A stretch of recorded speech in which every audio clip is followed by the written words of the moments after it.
आपके ऊपर लांछन था, दुष्कर्म जो सबसे बड़ा आरोप है, बिल्कुल और सर। वो भी सिस्टर के साथ। क्या अंदर आपके भावनाएं थी, किस तरह से आपकी सोच थी, क्या बाहर का वातावरण था वहाँ पे 15 महीने, किस तरह से आप दिन रात निकले, आपके वो बताइए। मेरी मम्मी से बात करनी है मेरे को, क्योंकि उनके नंबर वहाँ ऐड नहीं थे एसटीडी में।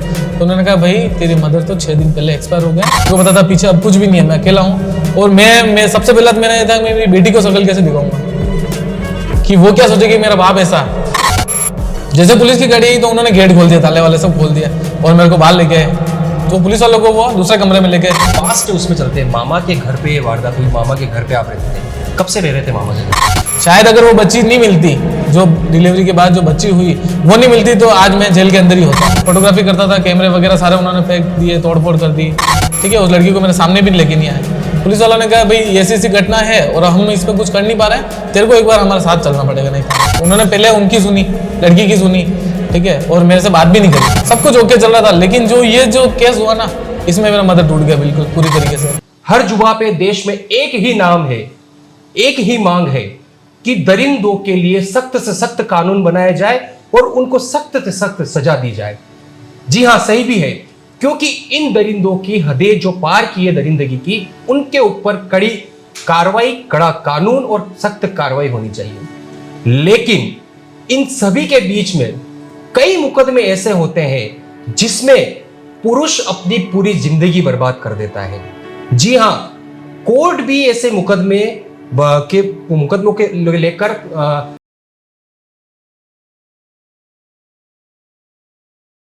निर्णय जारी कर चुकी है, जिसमें जिस व्यक्ति के खिलाफ, जिस व्यक्ति को आरोपी बनाया गया है, वह व्यक्ति निर्दोष पाया गया है। निर्दोष भी तब पाया गया जब वो 1 साल, 2 साल, 3 साल तक जेल की सजा। और ऐसा ही उदाहरण हमारे साथ में है, न्यूज अफेयर 24 के ऑफिस में पहुंचे हैं भैरूनाथ जी, जिनके साथ में इसी प्रकार की घटना हुई है। कोर्ट ने बकायदा ऑर्डर जारी किया है कि दुष्कर्मी भैरूनाथ नहीं है।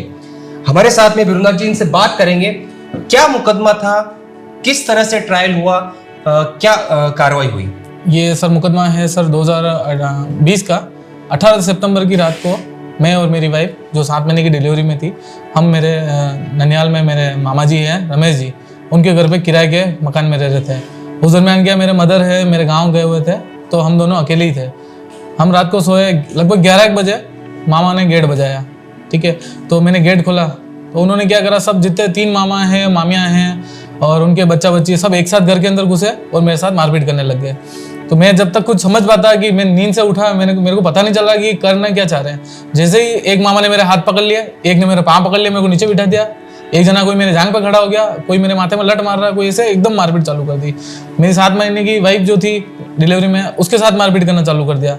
मैं जो फोटोग्राफी करता था, कैमरे वगैरह सारे उन्होंने फेंक दिए, तोड़फोड़ कर दी, सामान सारा बिखेरने लग गए।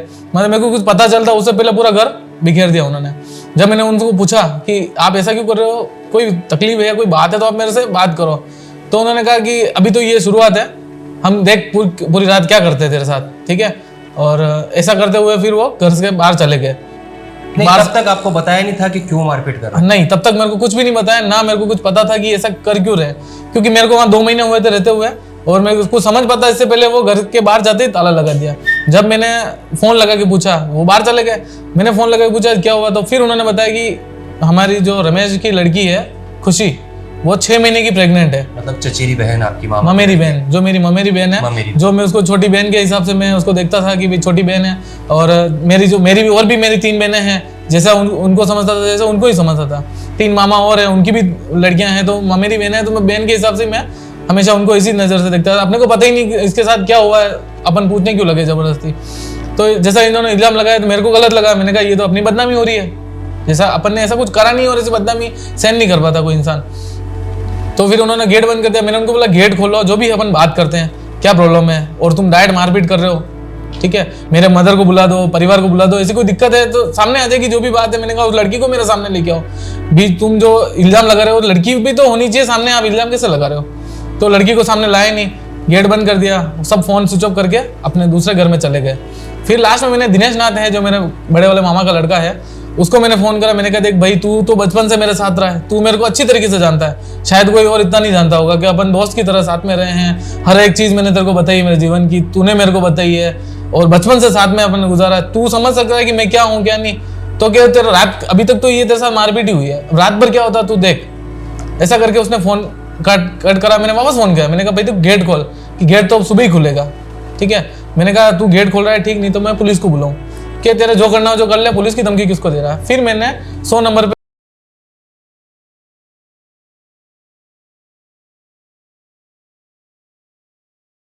पे फोन लगाया, फिर उन्होंने नई थाने से मेरे पास फोन आ गया, तो पुलिस गाड़ी आ गई।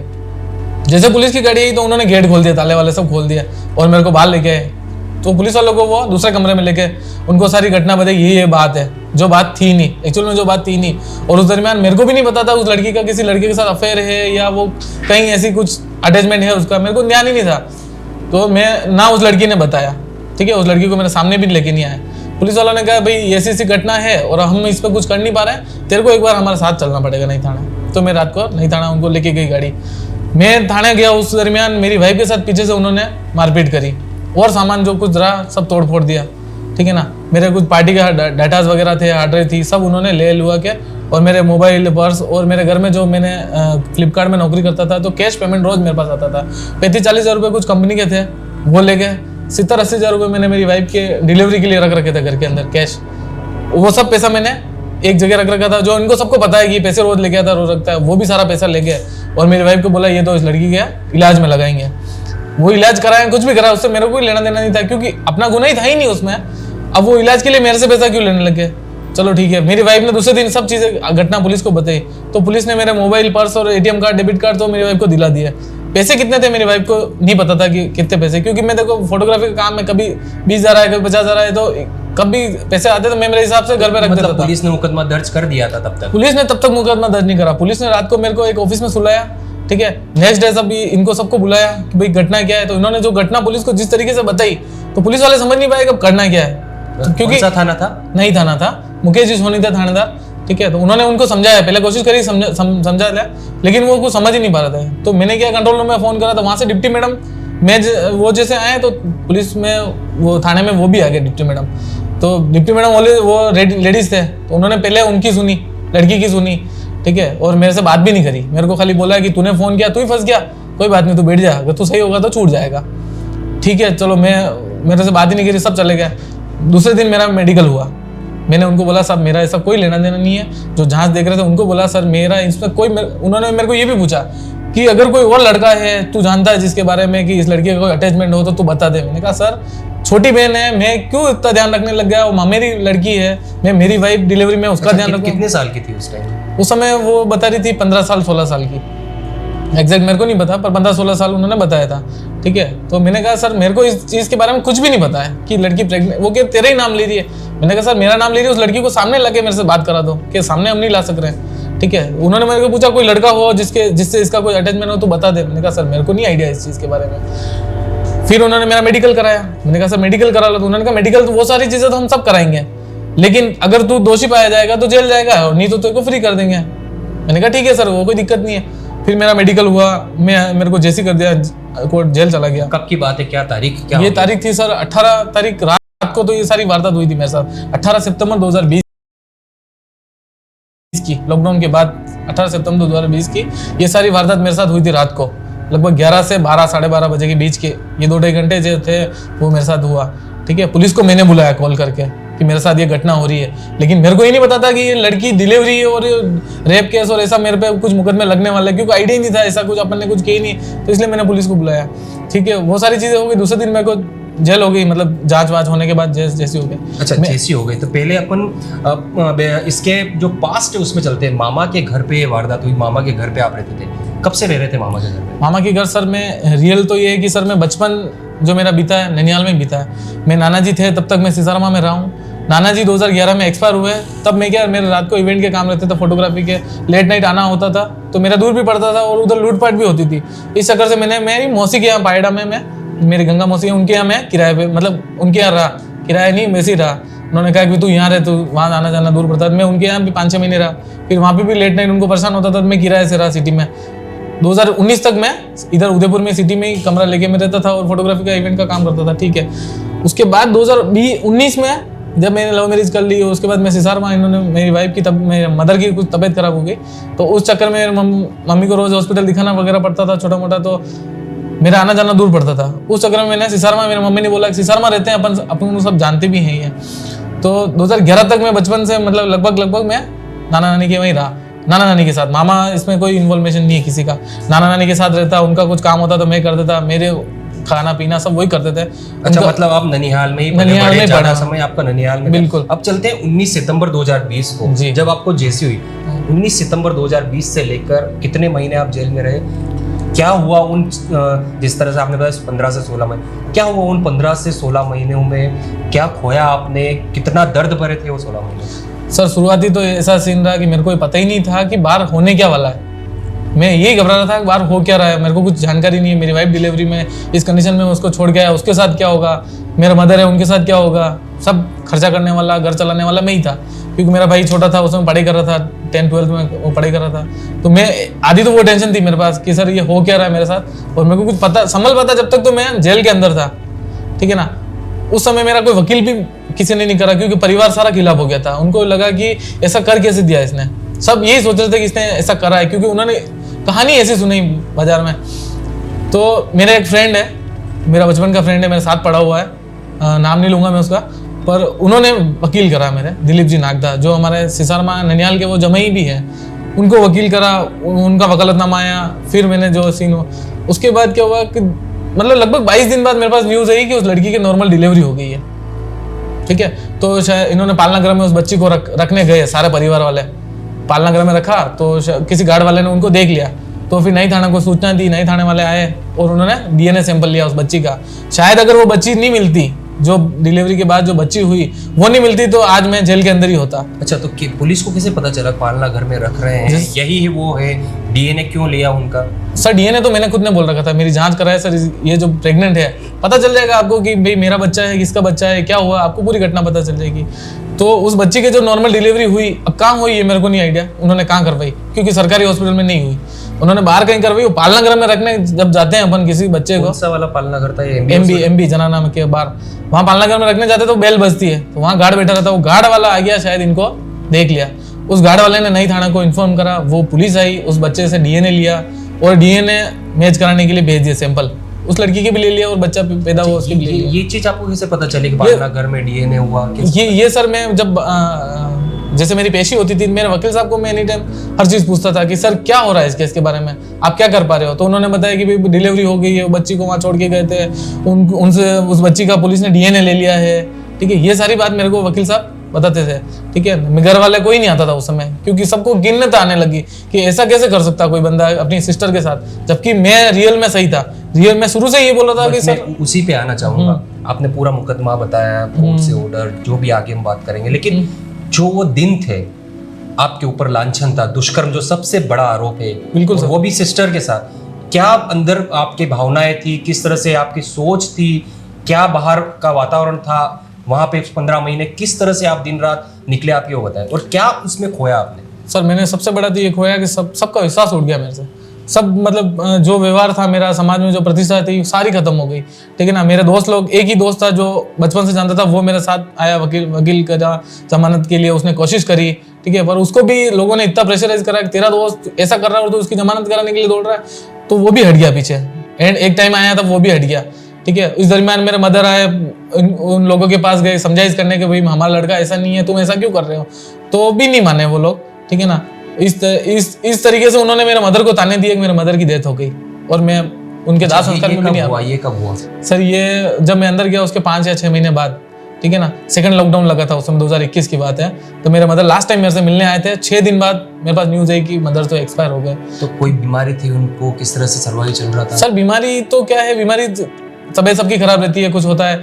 मेरे मदर की भी कुछ बच्चेदानी की कुछ प्रॉब्लम थी, तो उसका ऑपरेशन हो गया था, मेरा मदर कंप्लीट हो गए थे, सब एकदम सही लग नहीं रहा कभी बीमार हुआ है, सब कुछ ओके चल रहा था। लेकिन ये जो केस हुआ ना, इसमें मेरा मदर टूट गया बिल्कुल पूरी तरीके से, क्योंकि वो समझाने गए तो वो लोग कह रहे हैं तू यहाँ क्यों आई है, तू यहाँ आती, इससे पहले तू मर जाती, हमारा अब आई तो हम मार देंगे तेरे को, ठीक है ना, अभी तो तेरे बेटे को अंदर भेजा है, अब तुम्हारे साथ क्या करेंगे, वो मेरे मम्मी घबरा गए।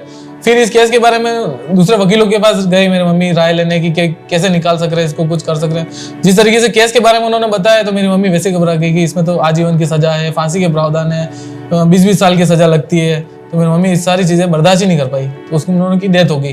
डेथ हुई तो 5 से 6 महीने बाद ही हाँ चल बसे मदर मेरा, ठीक है। तो अब ऐसा कोई नहीं था कि मेरे को बाहर ले जा सके उस समय दाह संस्कार करने के लिए, लेकिन वो लोग गए वहां दाह संस्कार में। जो मेरे को बाद में पता चली बात है कि वो लोग गए और वहां जाके कह रहे हैं कि हमारे को आना का था नहीं, लेकिन हम आए यहाँ, तो किसी ने बुलाया नहीं था, तुमने इतना बड़ा केस कर दिया, उसके बाद तुम वहां गए और वहां जाके फिर ऐसा बोल रहे हो। मेरा मदर जो उनकी सगी बहन है डेथ होके वो अंदर पड़ी है और ऐसा बोल रहे थे वहां जाके। उसके बाद मेरी वाइफ जो है उसके पियर वालों ने उन्होंने क्लियर मना कर दिया कि तू वहां मत रहे, उसकी औलाद उसके यहाँ छोड़ दे। मेरी गुड़िया हुई, उसको मैंने 6 महीने बाद देखा सर।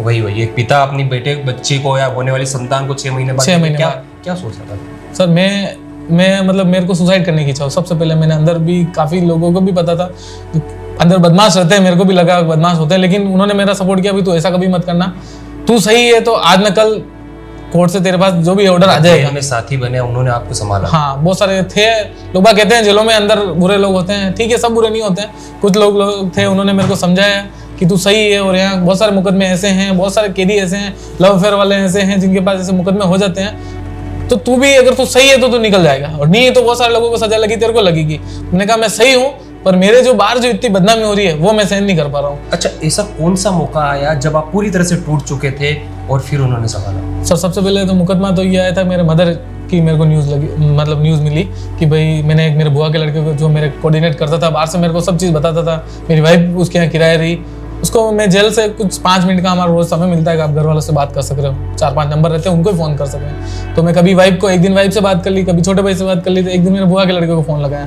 मैंने कहा मेरे मदर तो मेरे को 5-6 दिन पहले मिल के गए हैं, तो विजय भाई आप मेरी मम्मी से बात करनी है मेरे को, क्योंकि उनके नंबर वहाँ ऐड नहीं थे स्टडी में।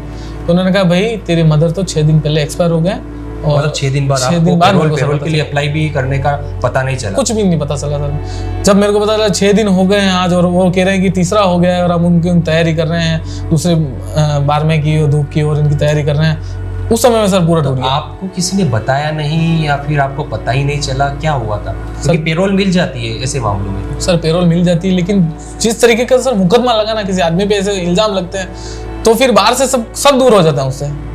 जितना भी परिवार था, दोस्त लोग होते हैं, गांव के लोग होते हैं, सब अब केस ऐसा लगा है। और मेरे को जब बहस करी थी इस मामले में मास्टर साहब से, मैंने कहा सर मैं पूरी तरीके से सही हूँ, तो उनका एक ही जवाब था कि तू बोल रहा जो सब चीज़ हम मान रहे हैं, लेकिन तू ये बता ये लड़की गर्भवती है, इसने बच्चा पैदा कर दिया है, अब क्या सबूत देगी ये? मैंने कहा सर डीएनए भी कुछ चीज़ होता है, बच्चा किसका ये पता चल जाता है कि वो तो हम मंगा ही रहे हैं। अच्छा, वो सवेरा कब आया जब आपको न्याय मिली?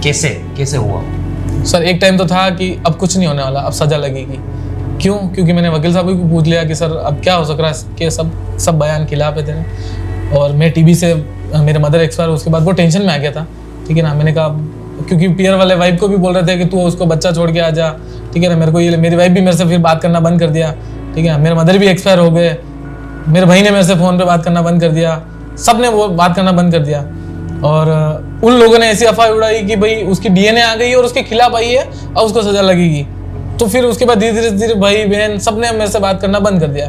फिर मैं टूट गया, मैंने कहा कि ऐसा है नहीं और ये लोग ऐसे क्यों इल्ज़ाम लगा रहे हैं। जब डीएनए आएगी तो मैं कोर्ट में आएगी ना, मैं कोर्ट में जाता है, हर बार मास्टर साहब से यही गुहार लगाता है सब मेरी डीएनए मेरे को बताओ, क्योंकि मैंने ऐसा गुनाह किया ही नहीं, और अब मैं अंदर रह रहा हूँ, मेरे को जो परेशानी हो रही है वो और कोई नहीं समझ पाएगा। तो उन्होंने डीएनए के एसपी साहब को ऑर्डर दिए भाई डीएनए मंगाओ। 5-6 महीने और निकल गए, इस दरमियान लगभग 15-16 महीने अंदर मेरे को हो गए थे।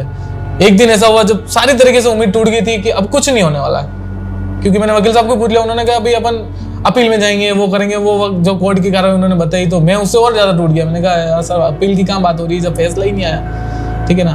तो एक टाइम ऐसा आया जब मेरे को कोर्ट में पेश किया, लगभग 31 दिसंबर 2021 को। मेरे को हर एक चीज़ याद है, क्योंकि मैं वही चीज़ दिमाग में थी कि मेरे साथ क्या हो रहा है। हर बार मैं कोर्ट में जाता, जहाँ साइन करता, मैं हर चीज़ देखता कि आज क्या हुआ मेरे केस के बारे में, क्योंकि हमारी तो बात ही नहीं सुनते थे वहाँ कोई। 31 दिसंबर 2021 के दिन जब मैं कोर्ट गया तो उन्होंने कहा कि डीएनए रिपोर्ट प्राप्त करिए, अब यहाँ आप साइन करो। उस दिन मेरे को लगा कि चलो कहीं तो मैं अब मैं बाहर आ जाऊंगा, मेरे को उम्मीद बंदी कि मैं आ जाऊंगा। 31 दिसंबर को जब ये सीन हुआ, 31 या 30 दिसंबर थी सब, तो 4 तारीख को मास्टर साहब ने एक और पेशी की तारीख दी, तब मेरे को लेके आए। तब डीएनए आ गई थी कोर्ट में, पहले आई थी तो पुलिस ने बोल दिया कि भाई डीएनए हम लाने वाले हैं। 4 दिन बाद वापस पेशी पड़ी, मेरे को लेके गए। वकील साहब को भी मेरे नहीं पता था कि डीएनए आ गई है। तो कोर्ट के अंदर ही जो कोठड़ी बनी होती है जहाँ हमारे को रखते हैं, वहाँ से मैंने वकील साहब को आवाज़ लगाई कि सर डीएनए आ गई है और आप मेरी बेल कराओ जल्दी से जल्दी, क्योंकि मैं अब शायद अंदर रह पाऊंगा, क्योंकि डीएनए से मैं जब अंदर गया था तो मेरा 80 किलो वजन था और उस समय मेरा हो गया था 47 किलो वजन, मतलब मैं पूरा खत्म हो गया था। शायद महीना भर रहता तो मैं चला जाता, क्योंकि टेंशन इतनी थी। मेरे को पता था पीछे अब कुछ भी नहीं है, मैं अकेला हूँ। और मैं सबसे पहला तो मेरा ये था कि मैं मेरी बेटी को शक्ल कैसे दिखाऊंगा, कि वो क्या सोचेगी मेरा बाप ऐसा है, जो ऐसा है नहीं, लेकिन लोगों ने ऐसी जो बात कहानी सुनाएंगे वो वही सोचेगी, क्योंकि मैं तो उससे बात ही नहीं कर पाऊंगा। फिर जब ये सीन हुआ, डीएनए आई, डॉक्टर आए, डॉक्टर के बयान हुए, सारी डीएनए क्लियर हुई, सब चीज़ हो गई। 10 तारीख को उनको एक और तारीख थी, 10 जनवरी 2022 के दिन उन सबको बुलाया कोर्ट में, लड़की के बाप को, लड़की को। मास्टर साहब ने आदेश दिए, लेकिन कोई नहीं आया। उस दिन मेरे ऑर्डर हुए। 11 तारीख को मैं बाहर आया। बाहर आने के बाद मेरे को लगा कि मैं, लोग बाग ऐसे थे जो सामने तो खड़े हैं लेकिन बात कोई नहीं करना चाह रहा, सब गिरने की नजर से देख रहे हैं। मतलब निर्दोष होने के बाद, बेल होने के बाद भी, यहाँ तक कि मेरी वाइफ को भी ऐसा लग रहा था कि ऐसा कैसे हो। मैं जिस तरीके मतलब इस दरमियान जो मेरे साथ हुआ, मतलब मेरी वाइफ के साथ जो हुआ है, किसकी वजह से हुआ? मेरी वजह से हुआ। ऑब्वियसली मैं अंदर चला गया, डिलीवरी में 7वें महीने में उसको छोड़ के गया, लव मैरिज करी थी मैंने। वो ये सोची थी कि ये सब हुआ तो किसकी वजह से हुआ? तुम्हारी वजह से हुआ। लेकिन मेरे साथ क्या हुआ वो मैं उसको कैसे बता पाऊँ? वो किसी ने नहीं देखा। इस दरमियान की मैं मेरे माँ को आखिरी बार जो देखना चाह रहा था वो नहीं देख पाया। मेरी गुड़िया को मैंने 6 महीने बाद हॉस्पिटल में जब मैं बीमार हुआ, भर्ती हुआ, तब मैंने उसको देखा। ये सारी चीजें मैं उसको समझा नहीं पा रहा था, क्योंकि वो कोई समझ ही नहीं पा रहा था। फिर 2022 में ही 16 मई को खाली डॉक्टर के बयान बाकी थे और आयोग के बयान बाकी थे। ये बयान होने के बाद डॉक्टर मास्टर साहब ने मेरे को बाइज्जत बरी करा और रिटर्न कार्रवाई के लिए सारी चीजें उसमें ऑर्डर में मेंशन कर रखी है। अब क्यों 2021 और 2024 अब क्यों इस मामले को लेके आए हैं? सर मैं बाहर आने के बाद पूरी जगह टूट चुका था। मेरे जो इवेंट का काम था उसके अंदर एक व्यवहार पे काम मिलता है आपको, जैसे वेडिंग में जाते हो पूरे घर परिवार से घुलते मिलते हो। बाहर आने के बाद ये सारी चीजें हुई कि मेरे काम आना बंद हो गया। मेरे जो हार्ड ड्राइव थी, पार्टियों का डेटा था, वो एक राहुल नाथ बंदा है जिसको मैंने काम सिखाया, उसको मामा का लड़का है, उसने वो हार्ड ड्राइव फॉर्मेट कर दी, ये कर दी, वो कर दी। जब पुलिस को मैंने सारी चीजें बताई तो उसने एक हार्ड ड्राइव लाके पेश करी जिसके अंदर उसका डेटा था। मैंने रिकवर कराया तो उसका डेटा निकला। उसके बाद मेरे को पता चला ये सब करने वाला वही है, क्योंकि दूसरे को तो उसके बारे में नॉलेज ही नहीं था कि भाई इस हार्ड ड्राइव से क्या होने वाला। 3 हार्ड ड्राइव थी, उसने सारी फॉर्मेट कर दी। पार्टियों के मेरे पास कितने फोन आए, जैसे मैंने फोन चालू किया 2 साल बाद मेरी सिम जब चालू हुई तो कितने लोगों के फोन आए, जो मेरे बहुत सारे क्लाइंट थे उनके फोन आए, डेटा था नहीं। और अब उनको मैं बताऊं कैसे कि मेरे साथ ऐसा केस हुआ। मैंने लोगों के से एडवांस पैसा ले रखा था कि नवंबर में शादी कोई कार्रवाई करने की आपने अप्रोच की, क्यों, किसके ऊपर, किस लिए? सर कार्रवाई तो मैंने बाहर आते ही, मेरे को जब लोगों ने इस तरीके से देखना चालू किया तो मेरे को ये था कि मैं गुनाह नहीं कर सक रहा हूँ, क्योंकि गुनाह की सजा क्या होती है मेरे को अंदर पहले ही पता थी कि कोई गुनाह करके जाता है कानून की नज़र में कभी नहीं बच सकता। कोई गुनहगार यूं चाहता है कि मैं बच जाऊं तो ये पॉसिबल ही नहीं है। ये मैंने अंदर रह के देख लिया, क्योंकि मैं पढ़ा लिखा इंसान हूँ। मैंने हर चीज़ को देखा है कि भाई अंदर जाके बाहर आना वो जिंदगी खत्म है आदमी की। आज 10 गुनाह कर लेगा, कभी ना कभी उसको सजा मिलेगी, ठीक है ना। तो मैं बाहर आके गुनहगार नहीं बनना चाहता था। मैं चाह रहा था कि मेरी जिंदगी में शुरू करूँ। मेरी वाइफ ने मैं फिर भी रुकी, सपोर्ट करा, उसको उम्मीद थी कि कभी ना कभी आ जाएंगी, क्योंकि वो सही है। एंड तक वो रुकी, आज वो मेरे साथ है, मेरी गुड़िया है, अभी वो 3-4 साल की हो गई है, सब कुछ अच्छा चल रहा था। लेकिन मैंने आते ही सबसे पहले उनको ये कि उनको सबक तो पता तो चले कि किसी के साथ गलत करना होता क्या है। भाई आपने जिस तरीके से इल्जाम लगाया उसकी नज़र में कानून की तरफ से मैं बिल्कुल वो दोषी था, लेकिन कानून ने जब पूरी जांच करी, सब हुआ, क्लियर हुआ, मैं निर्दोष निकला, बाहर निकला। कानून ने उसमें पूरा मेंशन कर रखा कोर्ट ने कि किसी और को बचाने के चक्कर में उसने मेरे को फंसाया। मेरा नाम एडवोकेट दिलीप नागदा है। मेरे पास 2020 में एक परिवार से व्यक्ति आए कि मेरे बच्चे को पुलिस ने अरेस्ट कर लिया है, जिसमें उसी की बहन ने उसके खिलाफ एक झूठा मुकदमा दर्ज कराया है और पुलिस द्वारा अनुसंधान भी उसी दिशा में किया गया। वह उसका डीएनए और एक उसकी जो सगी मामा की लड़की थी खुशी नाथ, जिसने जो मात्र उस वक्त 17 वर्ष की थी, जो गर्भवती हो गई, गर्भवती देखते हुए उसके घर वालों ने सबने मिलकर उसके किसको बताया जाए तो उसके खिलाफ उसका नाम ले लिया कार्तिका, उसको एक झूठे मुकदमे में, पॉस्को के एक झूठे मुकदमे में फंसाया, जिस वजह से उसको 1 साल 3 माह और 23 दिन तक जेल में रहना पड़ा। उसी चीज़ के होते हुए जब पता चला कि डीएनए रिपोर्ट आई तो किसी और का सिमंस उसके किसी और का बच्चा पाया गया, किसी और को बचाने के लिए उसने इसका झूठा नाम ले लिया। ये कहानी यह भी बताती है कि किस तरह से दुष्कर्म के जो झूठे मुकदमे दर्ज किए जाते हैं। ये हम नहीं, कई कोर्ट भी अपने आदेशों में कह चुकी है कि कई महिलाओं ने पुरुषों के खिलाफ दुष्कर्म के झूठे मुकदमे दर्ज कराए और ऐसे भी कई मामले आए हैं जिसमें कोर्ट ने महिलाओं के ऊपर दुष्कर्म की जो निर्दोष पाए जाने के बाद महिलाओं के ऊपर मुकदमा दर्ज करने के आदेश तक जारी किए, क्योंकि दिन ब दिन इस प्रकार के मुकदमे बढ़ने के कारण पुरुषों की कई तरह से जीवन लीलाएं समाप्त भी हुई है और पूरा जीवन एक तरह से बर्बाद हुआ। लेकिन हम यह भी कह रहे हैं कि पूरे देश में ऐसे दरिंदे भी हैं जो महिलाओं के साथ में दरिंदगी की सारी हदें पार करके उनके साथ में दुष्कर्म की वारदातों को अंजाम देते हैं। Vipin Solanki, news affair 24, Udaipur.